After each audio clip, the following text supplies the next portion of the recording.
Hello, Sagittarius Sun sign and Sagittarius Ascendant. This is your forecast for November 2016. And this month the Sun is traveling through your 12th house. The 12th house correlates with the sign Pisces. So this definitely indicates that this month should not in any shape, form, or fashion be a gung-ho month where you're fiercely determined to get things accomplished. So I know that life doesn't stop and that you probably do have things that you have to get accomplished, but what I am indeed saying is don't get carried away. Don't try and be impatient and force things through to completion. This energy is much more about unplugging from the world. It's about consciously doing your best to make time for yourself, to connect with your spirit to a certain degree. It depends on how you think about it, but it's really a time for looking within yourself. And I personally think of it as a spiritual energy.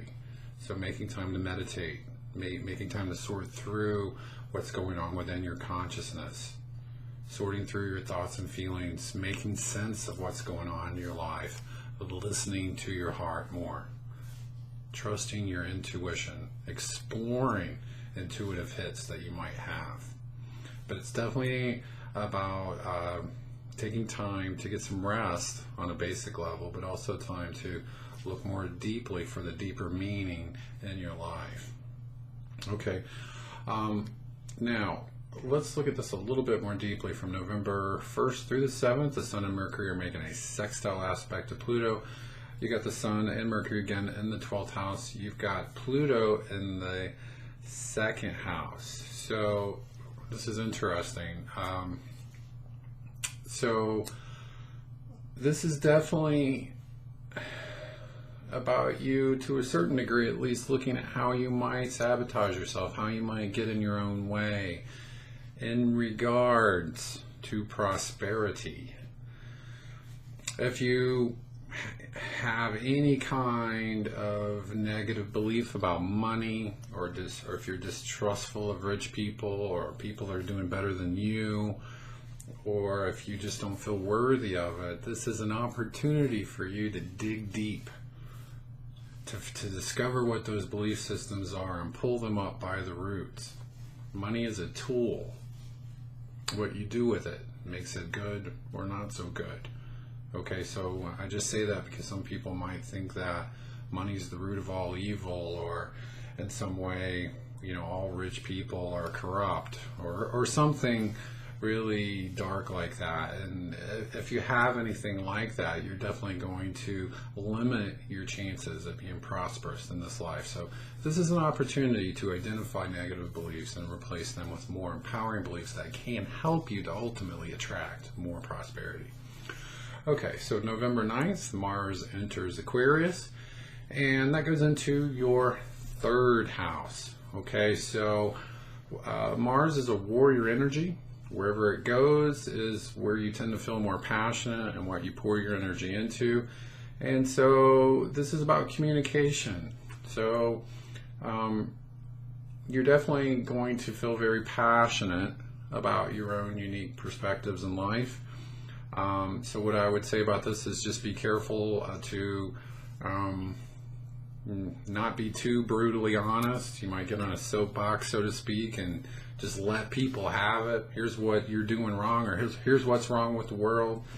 Not that you should hold your truth in, but again, I just see with this particular energy, you could get carried away. You could be overly zealous. So Mars in the 3rd is ideal for teaching, speaking, studying, writing, just communicating your thoughts and feelings. But Sagittarius just in general is a sign that tends to be blunt. I'm just telling you what I see. I'm telling it like it is. And with this energy, that energy, or with this placement, this energy could be to the 2nd or 3rd power. So just be careful and mindful of that. Now, November 12th, Venus enters Capricorn. This is going into your 2nd house of money. So Venus is a natural ruler of the 2nd house. So this is really good news for you. You can potentially find ways to both save money and to make more money.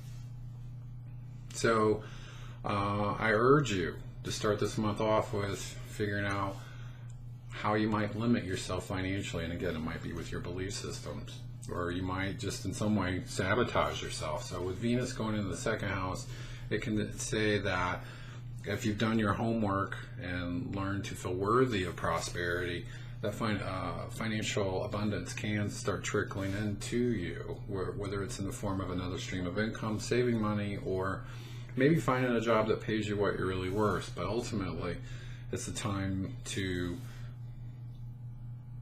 feel worthy of all good things, especially feeling worthy of the prosperity that you dream of or dream about. Okay. Now, November 14th, there's a full moon in Taurus, and this is in the 6th house. So this is basically about you needing to balance taking action with walking in faith. So a full moon in astrology terminology is an opposition, which is two planets at opposite ends, and it can indicate that there's a tug of war going on. So you might be all work. I gotta work, I gotta make it happen. I can't rest until I've accomplished it. And you might not have much faith. Or it could be the opposite. I'm just gonna will it into being. So it's a balance. And as corny as this may sound, you gotta think a lot like a farmer. You sow your seeds, you nurture them day in and day out, and you can't expect to go out a week later and have a harvest. It's about biding your time and waiting and having faith that the seeds will indeed bear fruit, so to speak. Okay, and November 26th, there's a new moon in your own sign, and so this is going to be in your first house. So new moons are about new beginnings, and then the first house is the house of new beginnings. So this could definitely be something new and exciting popping into your life. And since it's in your own sign of Sagittarius, Sagittarius symbolizes freedom. So if you felt limited in a certain way, maybe there's a breakthrough in your life. Maybe there's a new opportunity. Maybe there's a solution to a problem that you've had, and you have had Saturn continuing to go through Sagittarius, which kind of rains on your parade or slows down good things from coming into your life. So this can be, again, some kind of breakthrough coming into your life. Okay, so that concludes your forecast for the month of November. I hope you have a great month, and I'll talk to you next month. Bye-bye.